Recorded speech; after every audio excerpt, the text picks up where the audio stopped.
ఐస్కి కూడా సంబంధించి ఏంటంటే నేత్ర తర్పణం అంటాం.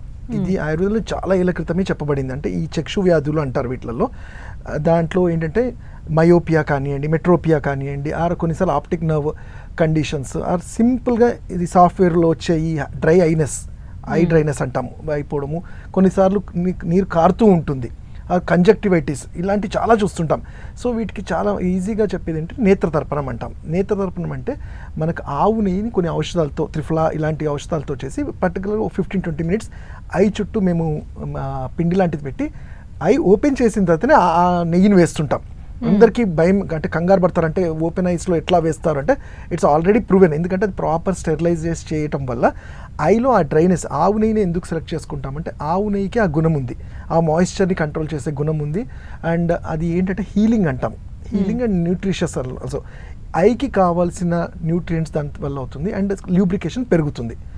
ఇది రెగ్యులర్, అంటే ఒకసారి కాకుండా 6 నెలలకు ఒకసారి చేసుకోగలిగితే మనం ఈ స్క్రీన్ టైం వీటి వల్ల వచ్చే సైడ్ ఎఫెక్ట్స్ని కొంతవరకు కంట్రోల్ చేయగలుగుతాం. అలానే ఔషధాలు కూడా ఉంటాయి, చాలా మంచిది సప్తామృత లేహ, అది ఏదైనా ఆయుర్వేద వైద్యుని కలిగితే మీకు సజెస్ట్ చేస్తారు. ఇవి ఎందుకు ఔషధాలు అంటే వీటి వల్ల ఒక్క సైడ్ ఎఫెక్ట్ కూడా ఉండదు. ఇన్ఫ్యాక్ట్ ఆ ఐకి కావాల్సిన పోషకాలు, మన మల్టీవిటమిన్స్ వీటన్నిటికన్నా ఆయుర్వేదం అనేది చాలా సేఫ్ అది.